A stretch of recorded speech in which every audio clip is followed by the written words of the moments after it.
Hello,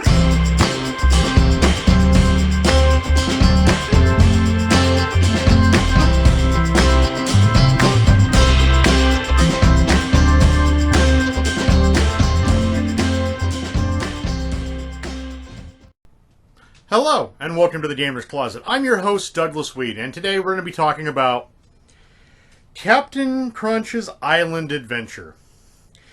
Captain Crunch is a game that was manufactured by Warren Games in 1986. It seats anywhere from 2 to 4 players, runs for about 15 minutes of game time, and is rated for ages 6 and up.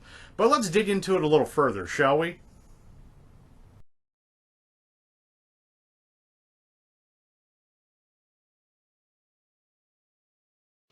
Why is Captain Crunch a hero? It all started with Squish, the Sog Master. Sog them. The Milky Way was on its way to sog everything. Could nothing resist? Captain Crunch cereal took a direct hit. Still crunchy, still sweet, still delicious. But would a shield of Captain Crunch cereal really beat the Soggies? So crunchy. We ain't afraid of no soggies. Captain Crunch cereal is a delicious part of this balanced breakfast. Captain Crunch's Island Adventure game was released by Warren Games in 1986. The game wasn't sold commercially, but instead was a mail-in game where you had to mail box tops and a little bit of shipping money to Warren, and they would ship you a copy of this game.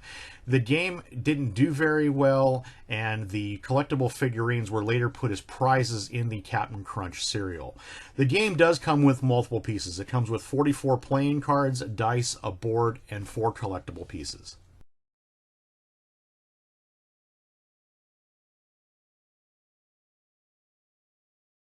To set up this game, each player chooses a pawn and places it on the start space. Separate the 8 Crunch Power cards from the regular deck and place the Crunch Power cards face down by the captain in the upper left-hand corner of the game board. Shuffle the rest of the cards and deal 3 to each player face up. In this game, each player's 3-card hand can be seen by other players at all times.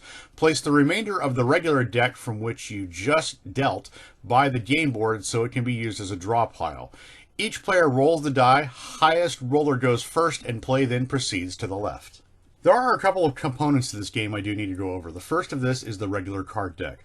These are cards used by each player to move their pawn or an opponent's pawn along the path. They are discarded after being used and a replacement card is drawn. There are 3 types of these cards.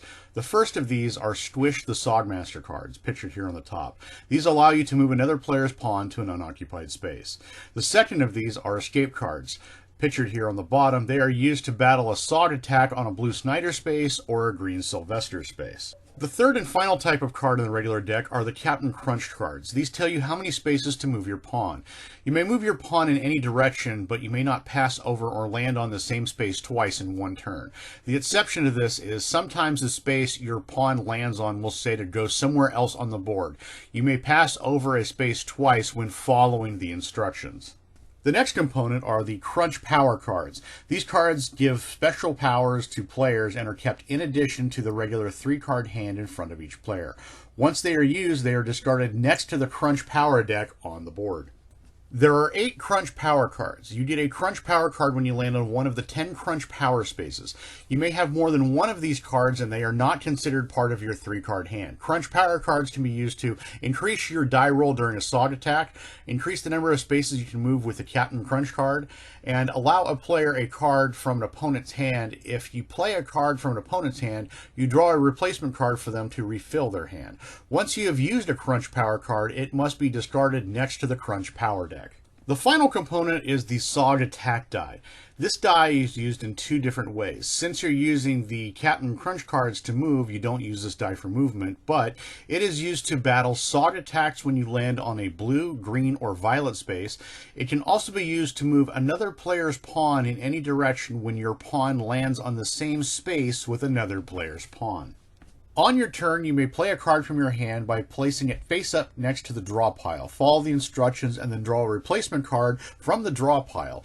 If you are unable to move your pawn by playing a Captain Crunch card or unable to move an opponent's pawn by using a Squish card and are not on a Sog attack space, then you may trade in one of your cards by discarding it and drawing a new one. For example, your 3-card hand contains 2 escape cards and 1 squish card. You cannot move any of your opponents the number of spaces shown on the squish card because those spaces are occupied. You may then trade in any one of your cards to the draw pile, and then your turn is over.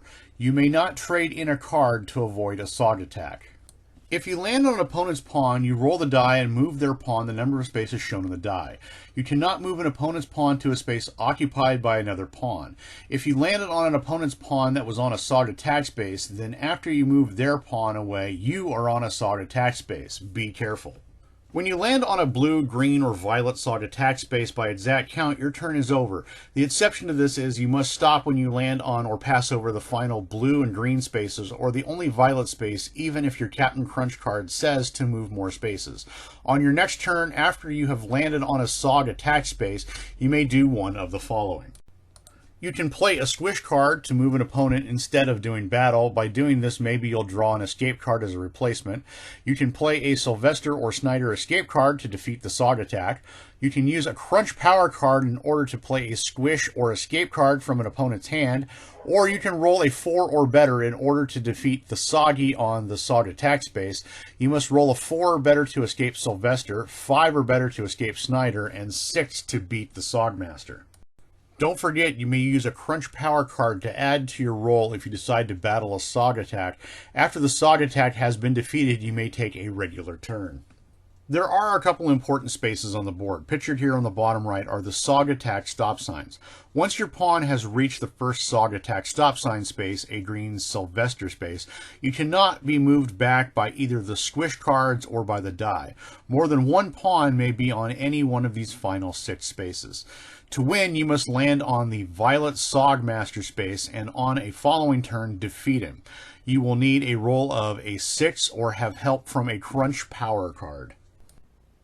Well, this has been an overview of Captain Crunch, the Island Adventure game. So, this game was created by Warren Games. They didn't create very many games. To get this game, you had to actually eat boxes of Captain Crunch in the 1980s. So, this game was never commercially sold. So, it's really hard to get a hold of a copy of it.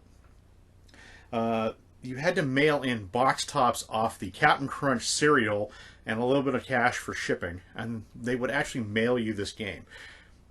The reason I know about this game is Squish the Sog Master came as a prize in one of the boxes of Captain Crunch I ate as a kid. So I found the figure and I started looking into it a little further and found out there was an actual board game. So the board game didn't do very well, and they had all these leftover figurines for the board game, so they just put them as prizes in the cereal. So that's how most people know about this game, or at least part of it, because these 4 pieces came as, like I said, collectible pieces in the cereal. The game itself has been referred to as Candyland-like, because it has cards to move, it doesn't really involve dice rolling. It's very flexible and easy to play for kids, and that's what it's designed for. But it's also designed as a commercial to eat more Captain Crunch. But that being said, it's a pretty decent game. So it's very easy to pick up, learn, and play. It's very kid-friendly. It's amazingly good for a game night with friends. You will see tomorrow, actually when this episode's released, that I will be doing a playthrough with my friends, and we'll be playing Captain Crunch's Island Adventure. We have a great time doing it. It's a fun game, and I honestly recommend playing this game. So, if you would like to find a copy of it, you can generally find it online, eBay, something like that. It can go anywhere from $20 to $50. If you can find a copy of it, because like I said, it's a little on the rarer side. You want to make sure you find complete copies that have all the cards, all the figures. If you don't have all of those, it makes the game very hard to play. But like I said, if you can pick up a copy of it, it's a great game. It's very easy to play. It's very easy to learn. It's very kid-friendly. It's very good for a retro game night with your friends. It's good for a family game because it does not a lot of rules behind it. but it does have a little bit of strategy to it because it has spaces where you have to bounce around and you can move your opponent's pieces with squish cards. So I think it's a decent game for what it is.